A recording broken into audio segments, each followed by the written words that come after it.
Once more into the breach, my friends. Once more into the breach. Hello? Hi, this is Haley Peck with the Nonpareil. Hey, Haley, how are you doing? I'm good, how are you? Good, good. Is now still an okay time? Oh, absolutely. Awesome. Okay, so I don't have a super ton of questions, and I like to think they're pretty basic. Sure, sure. I'm just kind of doing a roundup of all the races, so. Oh, yeah. I'm trying to talk to everybody. Well, so that's wonderful. If you're ready, we can go ahead and get started. Sure, go right ahead. Okay, let's start with, what is, like, your background? What do you do? That sort of thing. Like, let's get to know you. Sure. I'm almost 52 years old, and I'm a lifelong resident of Pottawattamie County. Mm-hmm. And in terms of work, I work as a photographer and a videographer. I've got my own video production business. Nice. I film hundreds of local sporting events for the high school kids every year. Mm-hmm. And then I put the content on social media, mainly on YouTube. So, and then politically, I've run for Congress 5 times over the last decade, State House twice, and Iowa Western Board of Trustees twice. So whenever there's an election, I like to get on the ballot just to give people another choice for whatever office.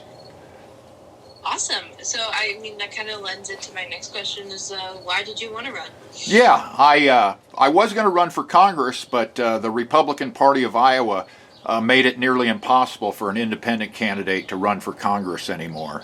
They increased the signature requirement by 400%. And so that's sort of off the table now.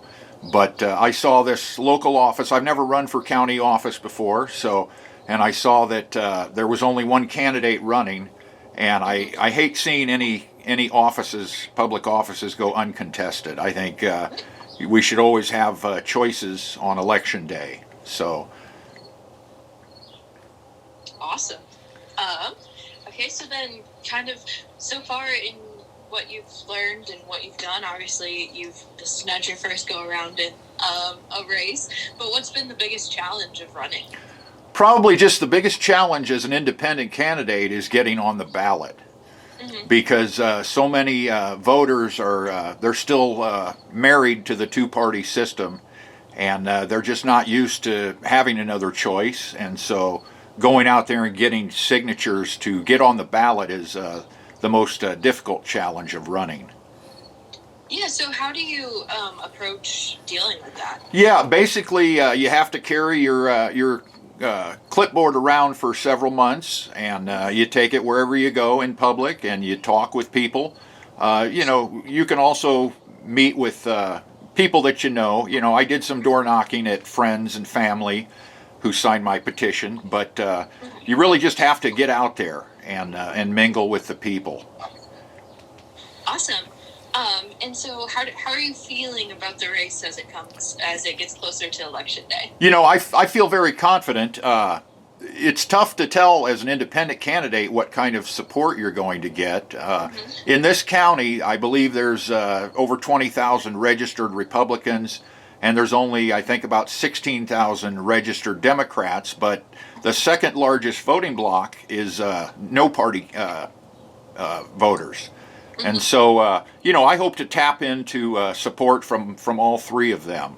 My opponent was in the State House for 10 years, and she's got name recognition, but by me running for Congress 5 times and State House twice, I've got some name recognition too. So I hope to make this a very competitive race.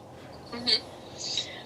And so how would you approach the role if you got elected, if you won the election? Yeah, if I was elected to this office, I would be the hardest working county auditor in the state of Iowa.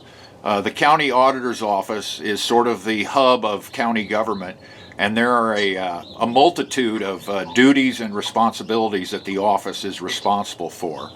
But one of the main roles is as a record keeper. So, being the secretary to the Board of Supervisors, maintaining all the property records and the tax records, and just making sure that the office is there to help the public when they have questions and concerns. And then we're also the Commissioner of Elections. Something that I would like to see the legislature change is to separate the Commissioner of Elections office back to an independent office in the county government. And I think it's one that should be a nonpartisan office, since we're handling the elections, and you should be a non-biased person in that position. Yeah. You kind of answered all my questions. Okay. So I'm going to give you the opportunity, though.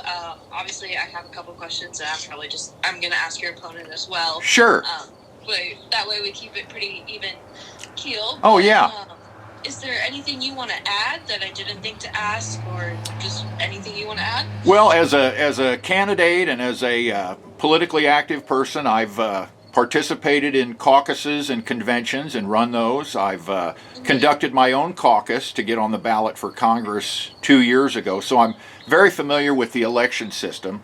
In addition to that, having a business for the last 40 years, I'm very comfortable working with the public and people from different backgrounds.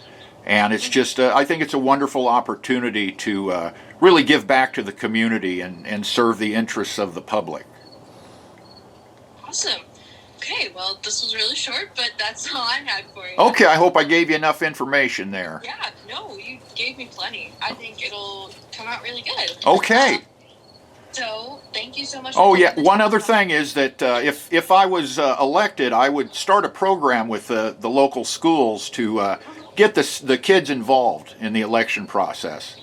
And I call this program the Free at Last program. So sort of hearkening back to Dr. King, that, as us citizens, we need to get involved. We need to bring up the participation numbers for our primary elections, especially, as we oftentimes have less than 10% turnout for the primary elections.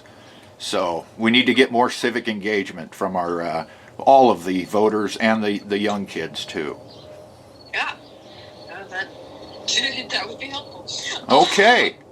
All right. Okay. Well, if you have any other questions, feel free to reach out to me anytime. Okay. Oh. And this is a good number for you? Yeah. Is it okay if I send you a headshot for the article? Go ahead. Okay, I'll email that to you today then. Yeah, go ahead. Yeah, that'd be great. Okay. Well, thank you so much, Haley, and thanks for being a journalist too. So. Of course. Thank you.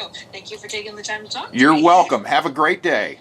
You too. Okay. Bye-bye. I want to thank the Daily Nonpareil for conducting this interview with me and giving me an opportunity to speak with all the people in Pottawattamie County. Whether you vote for me or someone else, I just hope that you do go and vote and exercise that sacred right that history tells us 1 million Americans have died in defense of our country and in defense of our freedoms. And one of the most important rights is the right to vote. So thank you for watching, and make sure you get registered and you vote on November 5th this year. Thank you.